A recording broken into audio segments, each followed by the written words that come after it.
Driving them bus, man. In them street, man. Yeah. Backing down in them corners. Wheeling around them bends. Sailing through them cars and things. Hear the engine sing in the bus, man. Must be fun, man. Must be panic, man. In the bus, man. Say, sun gone down. In the bus stand. Oh, the bus, man. Yeah? Say the bus, man.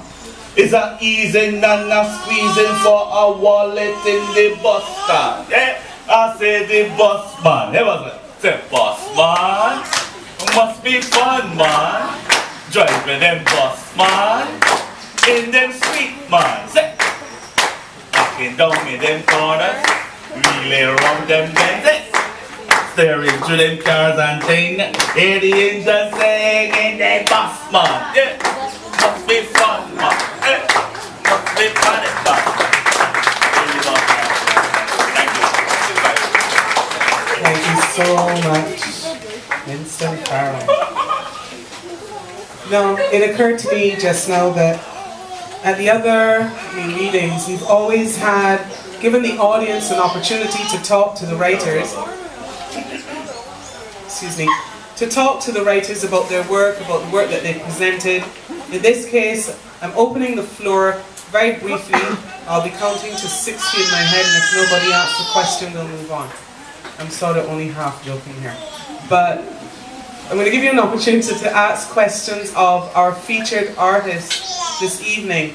They would be Norma Meek, Keoma Mallet.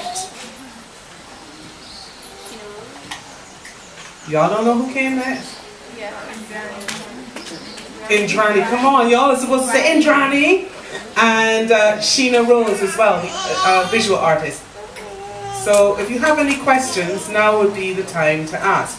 I have 2 questions. Nobody else has one? I'd rather you have yours in case we don't have time for mine. Alright, my 2 questions are this. Keoma, you said that you are an introvert. As an introvert, how difficult is it for you to step up on stage and do what you do? You have to come to the mic to answer that.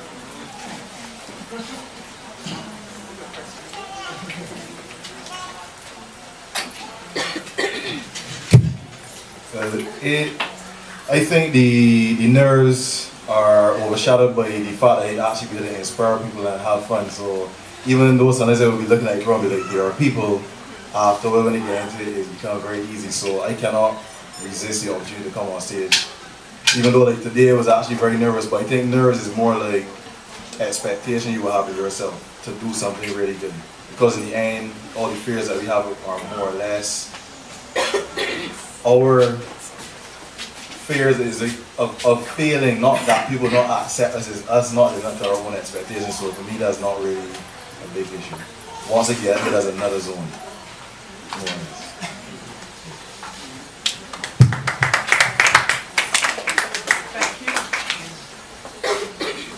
And my other question was actually for Sheena Rose, and then we have one more question.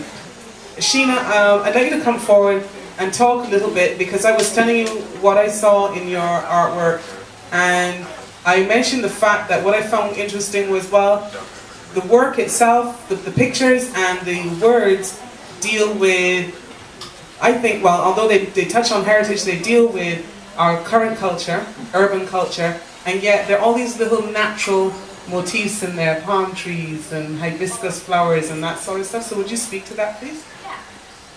Yeah. That's a good question.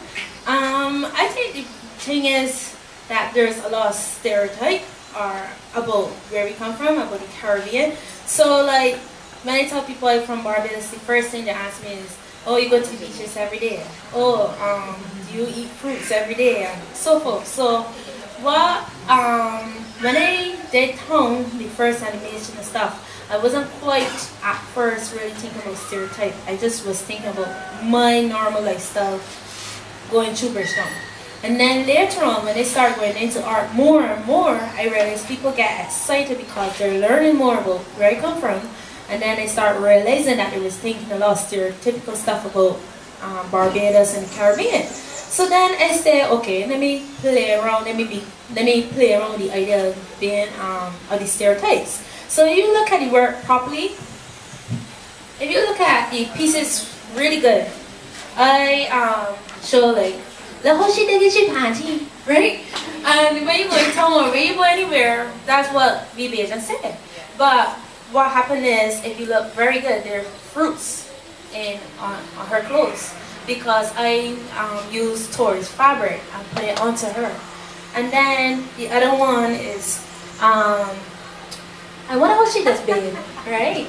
So the thing is, if you look properly again, I put hibiscus, because again, people think of we come from this tropical area, we look do hula hula, but really truly this is a normal thing that happen every day in Barbados, right?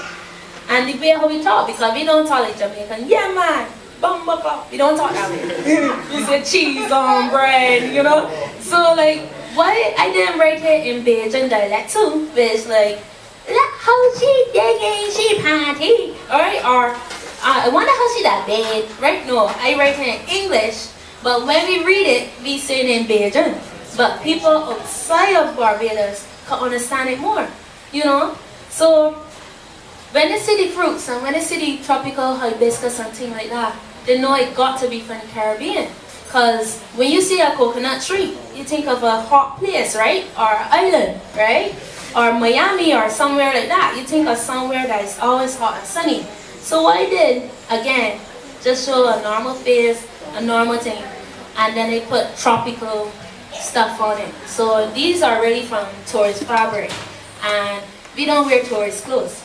So it's just playing around with the stereotype and stuff like that. So when I did my art the first time, sometimes you're not aware of what you're doing, because subconsciously you just want to express yourself. And then later on, when you go more and more and you start traveling and you start realizing stuff and see how people see us and how we see them, you know, then you start realizing where they come from, and this is what's going on today. So that's why I be in a lot of contemporary Caribbean shows, because I am showing what's going on today. So yeah. Thank you so much for enlightening us. And I know that Izzy, where is she? You have a question? This question is for all the performers. Where did you get the inspiration to start doing poetry or paintings? Where did you get the inspiration to first start doing your poetry and your paintings? I'm walking around. Where did you get the inspiration from? From where I come from, personal experiences. Okay, one sentence. From where she comes from and personal experiences. Performances like Mahilia's Corner, Iron Sharper, and stuff like that. He put his use of self-promotion. Mahilia's Corner, Iron Sharper. From life, from the life experiences all around me, Bajan life. Lovely. And I think Indra has gone already. If you've not Indra, come forward now. 1, 2, 3, 4, 5, 6, 7, 8, 9, 10, 11, 12, 13, 14. Too late, I'm back. Thank you very much, Izzy. Are there any other questions? No others? Well, thank you, those of us who asked questions, myself and Izzy. And thank you all for listening. Thank you, performers, for answering. Right now, what I'd like to do is ask Miss Kimberly Knight, who is the interim secretary of the Friends of Folkestone, if she could come and say a few words as promised by Mr. Nichols.